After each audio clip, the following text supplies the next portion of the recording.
Dans cette présentation, je vais vous parler du laser. Une amplification de lumière par émission stimulée de rayonnement est un appareil qui émet de la lumière très concentrée et cohérente, généralement d'une seule couleur.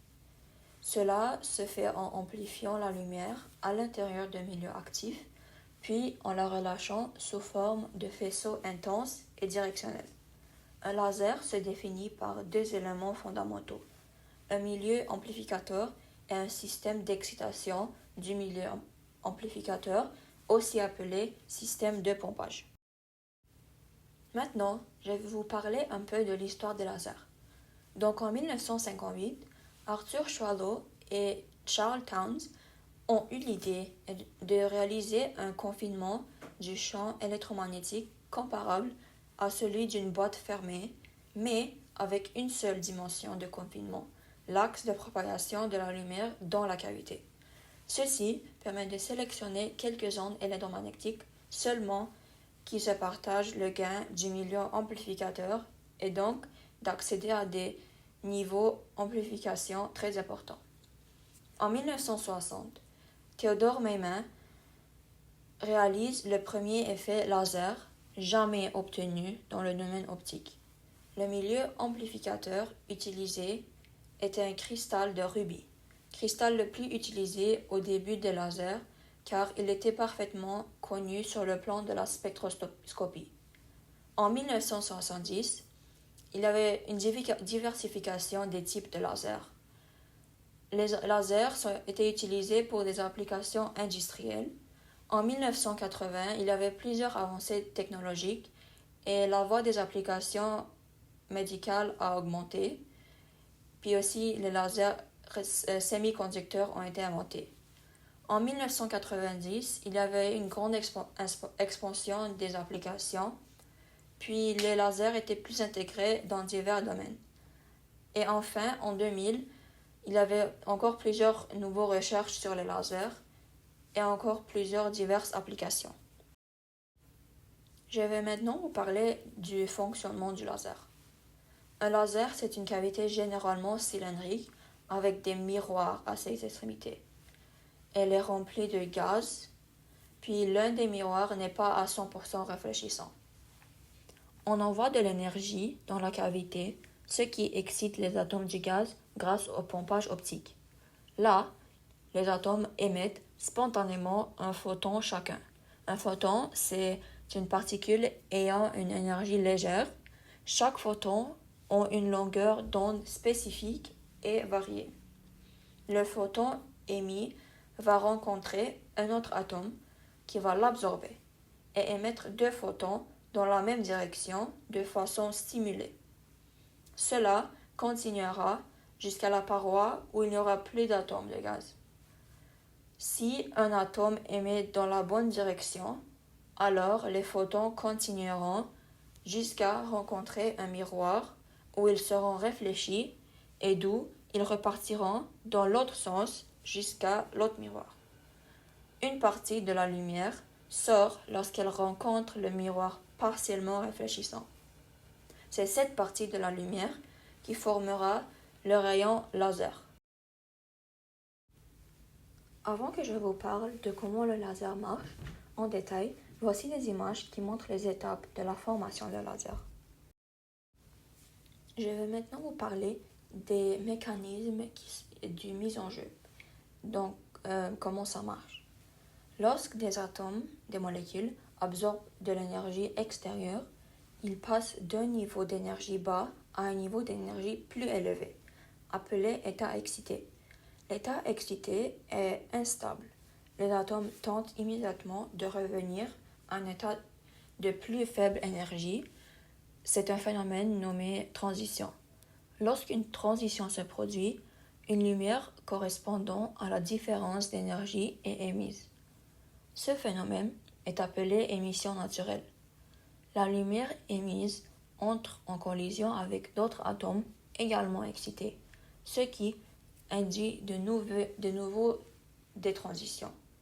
La lumière correspondant aux transitions induites est appelée émission stimulée. Pour comprendre comment fonctionne le laser, il faut comprendre 5 phénomènes. En premier, il y a l'absorption.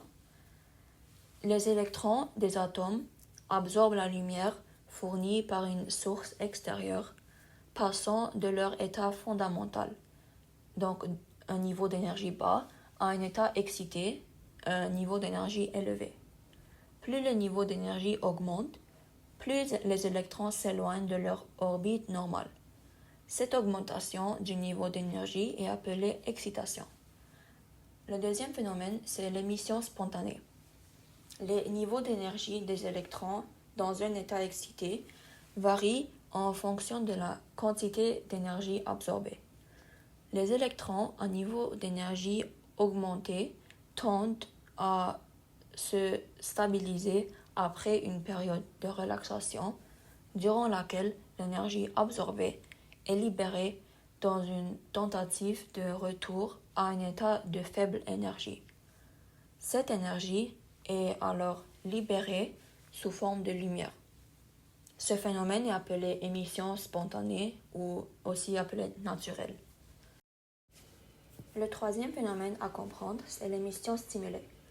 Comme illustré ici, lorsque la lumière traverse un électron avec le même niveau d'énergie, des photons supplémentaires de même niveau d'énergie, phase et direction sont créés. Lors de l'émission stimulée, pour chaque photon traversant un électron, 2 photons sont émis. Ce phénomène est appelé émission stimulée. Le quatrième phénomène, c'est le pompage optique. Afin que l'émission stimulée génère l'oscillation laser, la densité des électrons à haut niveau d'énergie doit être considérablement supérieure à celle des électrons à bas niveau d'énergie. Ce phénomène est appelé pompage optique ou inversion de population. La supériorité du nombre de photons émis par rapport au nombre de photons absorbés assure la génération d'une lumière laser de forte puissance. Le cinquième puis dernier phénomène, c'est l'oscillation laser. Lorsqu'un électron émet de la lumière par émission naturelle lors de l'inversion de population, cette lumière initie une émission stimulée via un autre électron. Chaque électron stimulant à son tour ses voisins, le nombre de photons ne cesse d'augmenter, générant une lumière de forte puissance. Ce phénomène est appelé oscillation laser. Voici une photo qui montre la structure des tubes d'oscillation laser. Les tubes d'oscillation laser sont composés des 3 éléments suivants.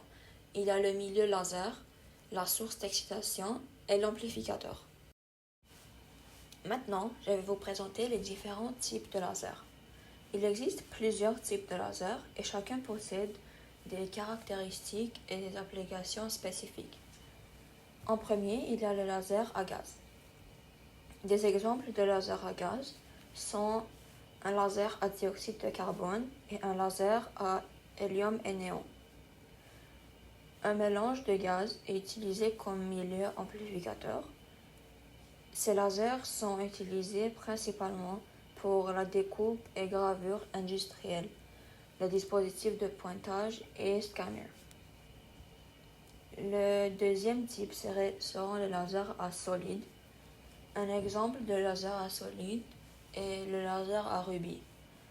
Un milieu solide, comme un cristal ou un verre dopé avec des ions actifs, est utilisé pour amplifier la lumière.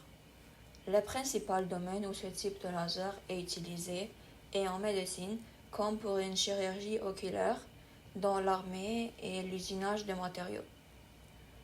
Le troisième type seront les lasers à diode. Un exemple de laser à diode sont des lasers à semi-conducteurs. Des diodes semi-conductrices sont utilisées comme milieu amplificateur. Les principales applications sont les lecteurs de CD ou DVD, les télécommunications et pour les pointeurs laser. Le quatrième type seront les lasers à colorant. Des solutions de colorants organiques sont utilisées comme milieu amplificateur. Ces lasers sont utilisés pour la recherche scientifique la spectroscopie et la médecine. Maintenant, je vais vous parler des différentes applications des lasers. Le laser est maintenant présent dans beaucoup de domaines, industriels, médicaux, militaires, quotidiens, puis dans la communication même. Il devient de plus en plus fiable, compact et puissant. Le champ d'application va donc en s'élargissant. Dans l'industrie, leur faisceau étroit et très puissant permet de les utiliser dans le formage, l'assemblage, l'usinage, le traitement thermique et le marquage des matériaux.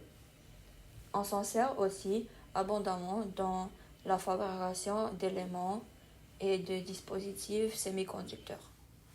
La monochromaticité du rayonnement laser a ouvert de nouveaux domaines en chimie grâce à l'utilisation de ce dernier pour modifier des réactions chimiques et séparer des isotopes. Dans le domaine des communications, les lasers servent de lien de transmission optique, souvent par l'intermédiaire de fibres optiques. Le développement du laser a fait avancer la science de l'holographie, la génération d'images à 3 dimensions. En médecine, les lasers sont régulièrement utilisés en chirurgie oculaire et le laser à gaz carbonique sert de scalpel dans diverses techniques chirurgicales. Les lasers optiques qui lisent l'information numérique sur le disque compact ont révolutionné l'industrie audio grand public. Comme le laser peut projeter un faisceau lumineux sur de grandes distances, on l'utilise pour la télédétection des polluants atmosphériques. Plusieurs études axées sur l'amorçage du processus de fusion nucléaire font maintenant appeler à l'utilisation des lasers de très haute puissance.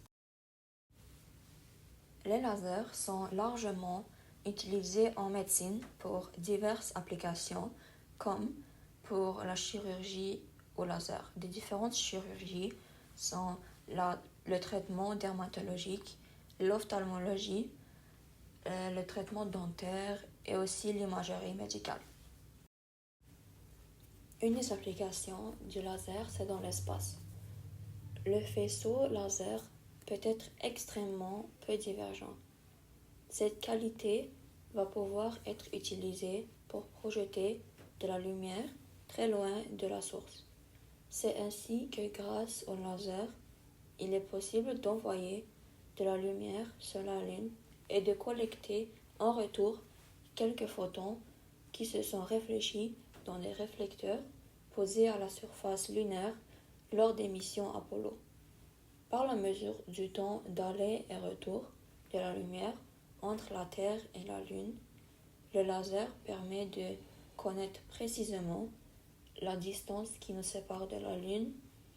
Grâce à sa faible divergence, le laser est utilisé en télémétrie pour mesurer à distance jusqu'à plusieurs centaines de kilomètres la concentration ou la nature des gaz, la vitesse de vent, la distance à un obstacle ou à une cible. Dans le domaine de la médecine, le laser est utilisé pour l'ophtalmologie. Le laser est utilisé pour les procédures pour corriger des problèmes de vision. Il y a quelques avantages qui viennent avec son utilisation. Le fait que le laser utilisé offre une précision extrême permettant de sculpter la cornée de manière personnalisée. Le moindre inconfort de son utilisation est le fait que le laser minimise le traumatisme tissulaire. Voici d'autres différentes applications du laser. En premier, il y a la télémétrie laser.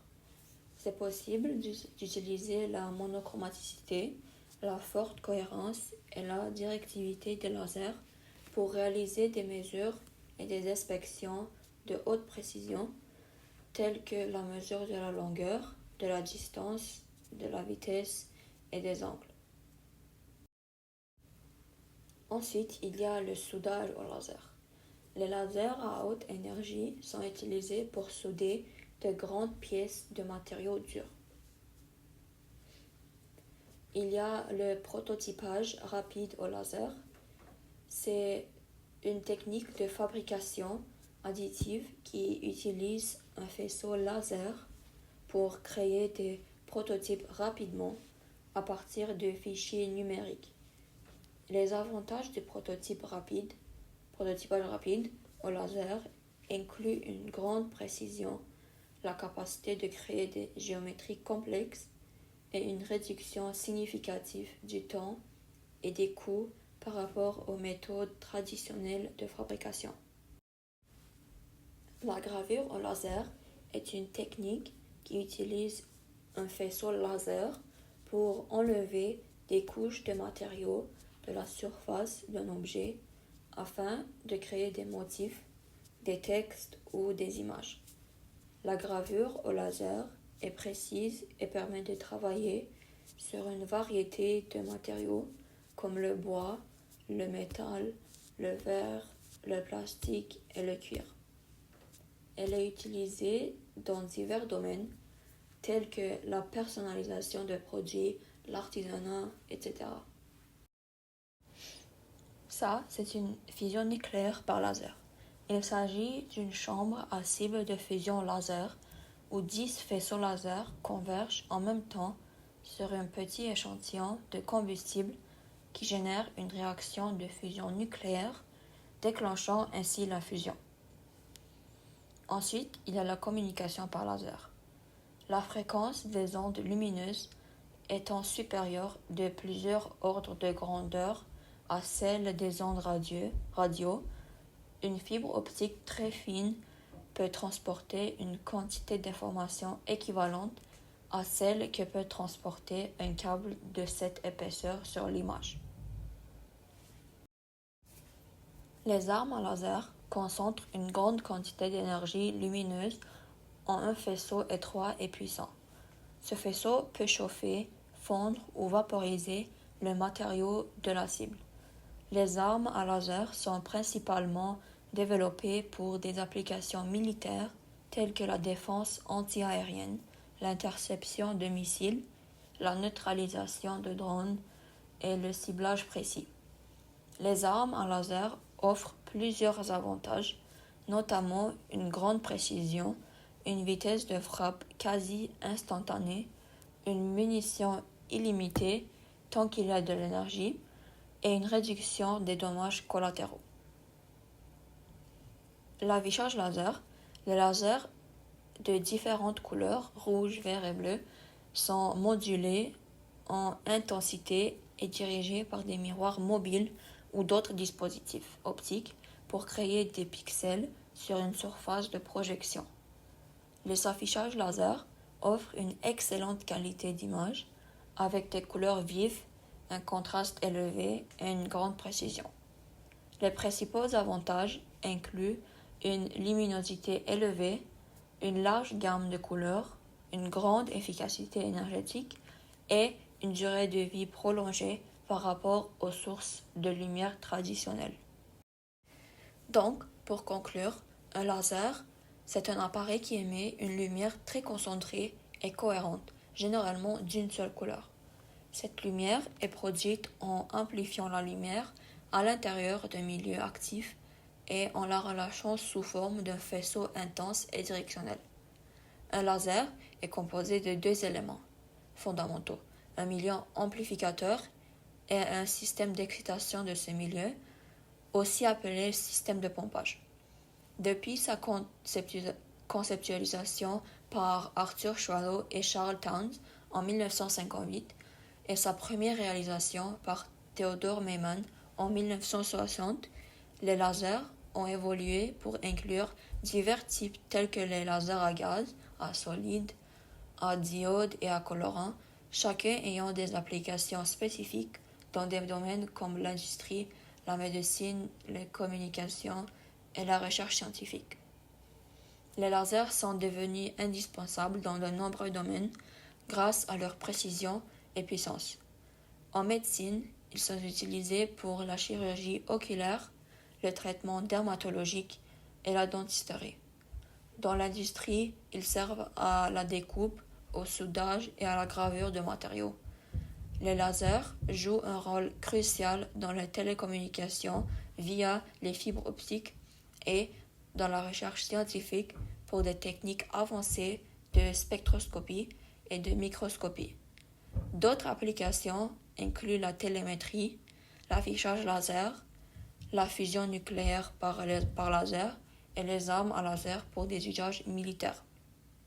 Grâce à leur fiabilité et efficacité croissante, les lasers continuent de révolutionner divers secteurs, apportant des innovations et des améliorations constantes.